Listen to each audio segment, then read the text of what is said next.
حضرت انسان کو کچھ سمجھایا جا رہا ہے کہ جب تو پیدا ہوا تھا تو چاند کی طرح سارا زمانہ تیرا منہ دیکھنے آیا تھا، تو بھی اس وقت لوگوں کی توجہ کا مرکز بن گیا تھا، اور پھر منازل طے کرتا رہا، اور جوانی کی دہلیز پہ جب تم نے قدم رکھا اور تو بدرے تمام ہوا، جب شباب کی بجلیاں تیری آنکھوں سے ٹپکنے لگی، تو پھر تیری نظر کا خمار بھی کئیوں کے دل لوٹتا تھا، کئیوں کی نیندیں اچاٹ کر دیتا تھا۔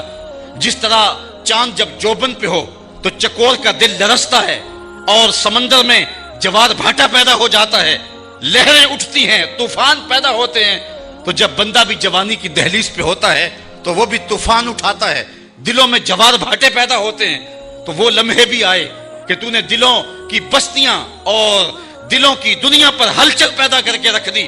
تیرا شباب لوگوں کی زندگیوں کے اندر گھلتا رہا، اور کتنوں کی نیندیں اچاٹ ہوتی رہیں، تیری زلف کے شکن کتنوں کا قرار لوٹ کے لے گئے۔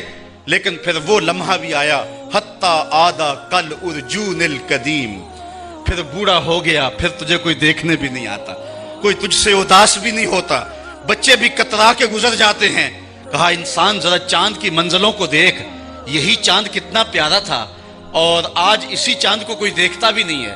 بچہ جب پیدا ہوتا ہے تو اس کی مسکراہٹ دل کھینچتی ہے، اور جب بوڑھا مسکراتا ہے تو اس وقت جو ہے لوگوں کی توجہ نہیں ہوتی۔ بچے کی زبان جو ہے وہ اڑ اڑ کے جب بولتا ہے تو اس کی توتلی زبان کا حسن دلوں میں نکھار پیدا کرتا ہے۔ ماں بھی بلہاری جاتی ہے، باپ بھی صدقے جاتا ہے، بہنیں بھی جو ہے وہ قربان جاتی ہیں۔ تو بچے کا ٹوٹا لہجہ اور توتلی زبان خوشیوں کی ایک لہر ہوتی ہے، لیکن جب بڑھاپے میں فالج کی وجہ سے زبان میں لکنت آ جائے، اب توتلا پن پیدا ہو جائے، اب زبان اٹکنے لگے، تو بچے بھی مذاق اڑاتے ہیں۔ ایک لمحہ وہ تھا کہ زبان توتلی تھی تو حسن تھا، آج لمحہ وہ گیا کہ حتی آدھا کل ارجون القدیم، کھجور کی ٹہنی سے جب پھل توڑ لیا جائے، اب اس ٹہنی کو کون پوچھتا ہے؟ جب تک پھل آیا نہیں تھا وہ ٹہنی اچھی لگتی تھی، مالی سنبھال کے رکھتا تھا، جڑوں کو بھی پانی دیتا تھا، اور خیال کرتا تھا کہ کوئی ایسا نقصان نہ ہو کہ یہ پودا جو ہے وہ مرجھا جائے۔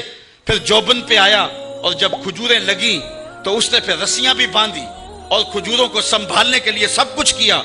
پھر جس دن اس نے اس ڈال سے پھل کاٹ لیا، اب وہ کھجور اجڑ گئی، اب اس کی وہ ٹہنی بے توقیر ہو گئی۔ انسان کی زندگی کا جب شباب لٹ جاتا ہے اور بڑھاپے میں جب وہ کسی قابل نہیں رہ جاتا، تو پھر اس کی بھی یہ مثال ہے، حتی آدھا کل ارجون القدیم، جیسے کھجور کی پرانی ڈال ہو۔ للشمس ینبغی لہا ان تدرک القمر ولللیل سابق النہار، سورج کو یہ حق نہیں پہنچتا کہ وہ چاند کو پکڑ لے، ولللیل سابق النہار، اور رات دن پر سبقت لے جائے، یہ بھی اس کو حق نہیں پہنچتا۔ کبھی ایسا نہیں ہوا کہ ابھی رات کا کچھ حصہ رہتا ہو تو دن آ گیا ہو، یہ کبھی ایسا نہیں ہوا کہ ابھی دن کا کچھ حصہ رہتا ہو تو رات پڑ گئی ہو، عصر کے وقت ہی سورج ڈوب گیا ہو، کبھی ایسا نہیں ہوا۔ وہ اپنے مدار سے نہیں ہٹتا، وہ اپنے مدار سے نہیں ہٹتا۔ جو دن کا وقت ہے وہ متعین ہے، اور جو رات کا وقت ہے وہ متعین ہے، اور اسی طرح سورج اور چاند ایک دوسرے کو پکڑتے نہیں ہیں۔ وَكُلٌّ فِي فَلَكٍ يَسْبَحُونَ، اور یہ سارے کے سارے جو ہے وہ آسمان میں تیر رہے ہیں، اپنے اپنے مدار میں ایک گھیرے میں تیر رہے ہیں۔ تو معلوم ہوا کہ زمین بھی نہیں گھومتی، آسمان بھی نہیں گھومتا۔ پہلے نظریہ تھا آسمان گھومتا ہے، پرانے فلاسفہ کا، سائنسدانوں کا یہ نظریہ تھا۔ اب نظریہ یہ ہے زمین گھومتی ہے، اور جو ہے وہ سورج چاند ستارے یہ جڑے ہوئے نگینے کی طرح آسمان میں، تو جو حصہ سامنے آ گیا وہ روشن ہو گیا۔ لیکن قرآن نے جو نظریہ دیا، کلن، یہ سارے کے سارے، فی فلک یسبحون، یہ اپنے گھیرے میں جو ہے، اپنے اپنے فلک میں جو ہیں وہ تیر رہے ہیں، اپنے مدار میں گھوم رہے ہیں۔ تو چاند سورج ستارے گھوم رہے ہیں، آسمان بھی نہیں گھوم رہا، زمین بھی نہیں گھوم رہی، چاند سورج ستارے گھوم رہے ہیں۔ وآیۃ لہم، ان کے لیے ایک نشانی، انا حملنا ذریتہم فی الفلک المشحون، ہم نے ان کے بزرگوں کی پیٹھ میں بری ہوئی کشتی میں سوار کیا، یعنی ان کو، ان کی ذریت کو، جو ذریت بزرگوں کی پیٹھ میں تھی، جو قیامت تک آنے والی نسلیں تھیں، ہم نے بھری ہوئی کشتی میں سوار کیا۔ اللہ اکبر۔ وخلقنا لہم من مثلہ ما یرکبون، اور ان کے لیے ویسی ہی کشتیاں بنا دی جن پر وہ سوار ہوتے ہیں۔ آج کے جدید جہاز اس سے مراد لیے جا سکتے ہیں۔ تو کہا ان کو، ان کی ذریت کو، ان کے ساز و سامان کو ہم نے بڑی کشتیوں کے اندر سوار کر دیا، لکڑی کا ایک تختہ ہے جو پانی پہ تیر رہا ہے۔ وَإِن نَّشَأْ نُغْرِقْهُمْ، اللہ اکبر، یہ کیسے تیر رہا ہے؟ کہا اگر ہم چاہیں تو انہیں غرق کر کے رکھ دیں۔ آج تو موجیں، طوفان اور جو ہے وہ بڑے بڑے جو ہے وہ حادثات جو سمندر میں روح پذیر ہو رہے ہیں، ان کا بیڑا پھر بھی بچ کے گزر جاتا ہے۔ یہ ملا کا کمال ہے یا جو بیٹھے ہیں ان کا کمال ہے؟ کہا ان کا کمال نہیں، رب ان کو بچا رہا ہے۔ اور اگر ہم چاہیں وَإِن نَّشَأْ، اگر ہم چاہیں نُغْرِقْهُمْ، ہم ان کو غرق کر دیں، فَلَا صَرِيخَ لَهُمْ، ان کی کوئی چیخ بھی نہ سن پائے، ان کی کوئی فریاد کو بھی نہ پہنچے، وَلَا هُمْ يُنْقَذُونَ، اور نہ یہ بچائے جائیں، کوئی مدد کے لیے کوئی ٹیم ان کی مدد کو پہنچے بھی نہ۔ اگر ہم چاہیں تو ایسی جگہ ڈبو دیں، ایسی گھمن گھیری کے اندر، ایسے منجدار کے اندر کہ ان کی خبر بھی نہ ہو۔ اور دنیا کے اوپر کتنے جہاز ایسی جو ہے وہ گمبھیر اور ایسی منجداروں کے اندر ڈوب گئے ہیں کہ آج تک انسان تو انسان رہے، ان جہازوں کا نہیں پتہ چلا گئے کدھر۔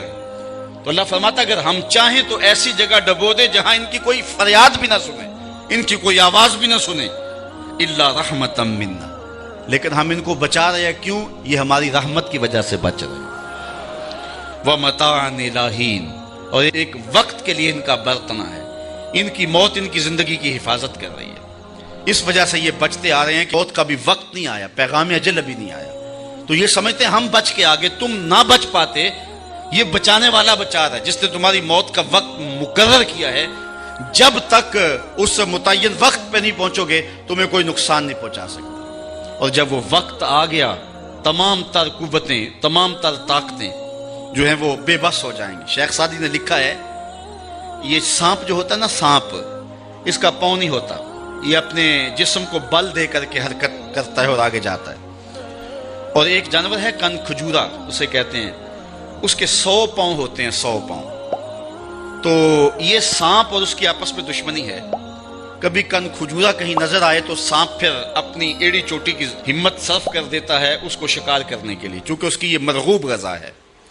تو شیخ سعدی فرماتے ہیں کہ کن کھجورا نکلا نا تو سانپ نے بھاگ کر کے اسے پکڑ لیا، تو کسی نے کن کھجورے سے کہا تیرے 100 پاؤں تھے اور سانپ کا ایک بھی پیر نہیں تھا، اور تو 100 پاؤں رکھنے کے باوجود ایسے سے پکڑا گیا جس کا ایک پیر بھی نہیں ہے۔ تو اس نے کہا کہ تقدیر کے آگے تدبیر نہیں چلتی، کہ تقدیر ڈاڈی ہے تو تقدیر کے آگے میرا 100 پیر بھی کام نہ دے سکا۔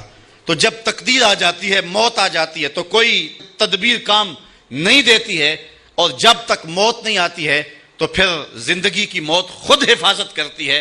اللہ فرماتا ہے کہ یہ جو بچے آ رہے ہیں، یہ منجداروں سے نکل کے ان کے بیڑے باہر آ گئے ہیں، یہ جو ساحل مراد پہ آ لگے ہیں، یہ سمجھتے ہیں جہاز بڑا قوی تھا، یہ سمجھتے ہیں کہ ہمارا جو چلانے والا ملاح ہے، ہمارا جو کپتان تھا وہ بڑا سمجھدار ہے، وہ منجداروں سے نکال کے لے آیا۔ کہا ایسا نہیں ہے، بلکہ کیسے جہاز منزل پہ پہنچا؟ الا رحمتا منا، یہ ہماری